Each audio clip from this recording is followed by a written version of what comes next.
Afin de réaliser une pâte à brioche, nous avons besoin de farine T45 de gruau rouge, une farine qui est riche en gluten. Nous avons besoin également d'œufs, de sel fin, de sucre semoule, de levure fraîche, qu'on appelle également levure biologique, de type Saccharomyces cerevisiae, et pour finir, du beurre sec, qu'on appelle également le beurre de tourage, qu'on utilisera dans la pâte. Bien entendu, on pourrait très bien utiliser du beurre fin ou extra fin dans la pâte, mais le beurre de tourage a un point de fusion plus élevé et nous permettra d'avoir un travail de la pâte beaucoup plus facile. Disposez dans la cuve du batteur les œufs entiers, le sel fin, la farine de gruau rouge, riche en gluten, qui va apporter beaucoup d'élasticité, et pour finir, la levure fraîche émiettée succinctement. Procédez à la première étape de fabrication de la pâte, le phrasage à l'aide du crochet.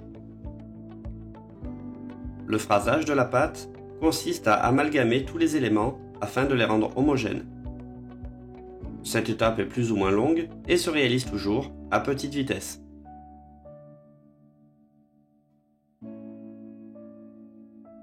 Lorsque la pâte commence à être homogène et se décolle de la cuve, on peut considérer que le phrasage est terminé.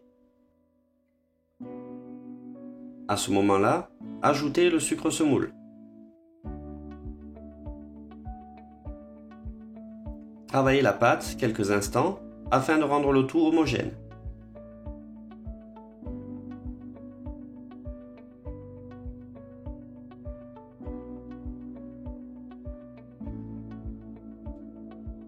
Une fois le sucre intégré au sein de la pâte, incorporez le beurre, froid, coupé en petits morceaux.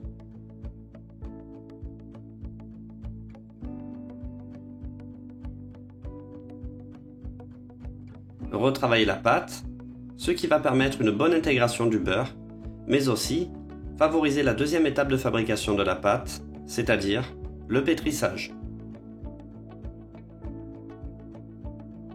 Le pétrissage va permettre de générer du corps à l'intérieur de la pâte et va être nécessaire pour la ténacité, l'élasticité et l'extensibilité de la pâte. Ce corps va être permis grâce à un travail mécanique, mais aussi grâce à l'utilisation d'une farine riche en gluten et d'une hydratation suffisante. Pétrir la pâte jusqu'à ce qu'elle se décolle de la cuve. Elle ne doit pas coller lorsqu'on la manipule et on doit observer une bonne élasticité liée à la formation d'un réseau glutineux satisfaisant. La fabrication de la pâte est donc terminée. La pâte va donc se reposer au frais pour effectuer le pointage. Le pointage est la première étape de la fermentation d'une pâte qui contient de la levure. Globalement, le pointage démarre lors du pétrissage et se termine à partir du moment où on va détailler la pâte. Le pointage peut être plus ou moins court en fonction des paramètres de production, néanmoins, il faut faire très attention à la levure qui peut s'épuiser prématurément. Il convient donc d'adapter un protocole précis. L'étape du pointage n'est vraiment pas à négliger, car c'est celle-ci qui va permettre de développer les saveurs si caractéristiques de la brioche. Disposez la pâte à brioche dans un cul de poule légèrement fariné, filmé et réservé au frais.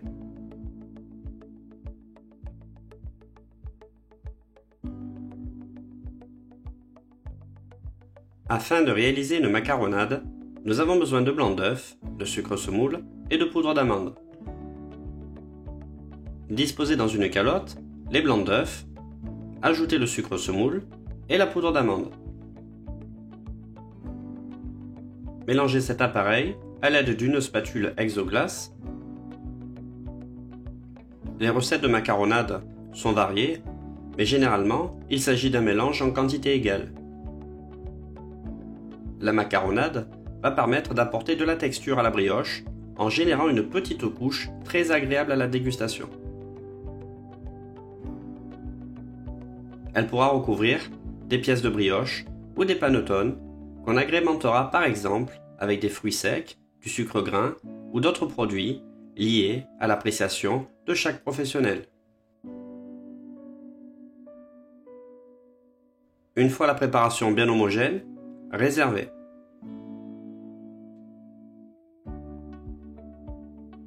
Après le pointage, dégazez la pâte et la détaillez. Détaillez ici des pâtons de 60 g. Boulez la pâte, c'est-à-dire lui donner une forme circulaire en s'aidant de la paume de la main. Évitez de trop fleurer le marbre pour effectuer le boulage, sinon l'opération sera plus délicate. Graissez légèrement à l'aide d'une bombe à graisse des cercles entremets de 24 cm de diamètre et positionnez en périphérie 6 boules de brioche. Attention à ce que les brioches ne se touchent pas entre elles, ni ne touchent le cercle. Positionnez pour finir une dernière boule au centre du cercle. Une fois les pièces façonnées, puisque là nous sommes sur la phase de façonnage, elles vont partir en chambre de pousse afin de fermenter.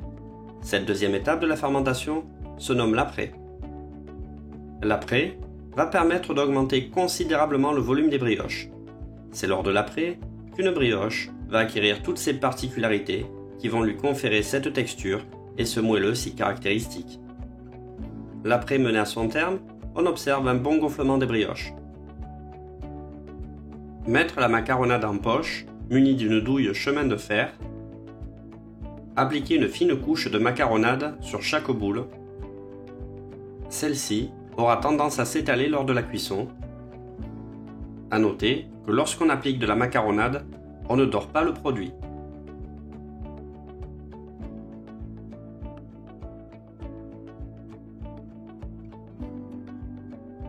Une fois la macaronade appliquée, parsemez d'amandes en bâtonnets, qu'on appelle les éclisses.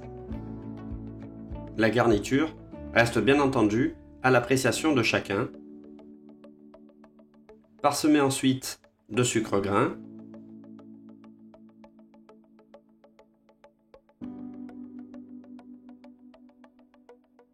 Enfournez à 145 degrés durant 20 à 25 minutes environ. À la sortie du four, décerclez et saupoudrez légèrement de sucre neige.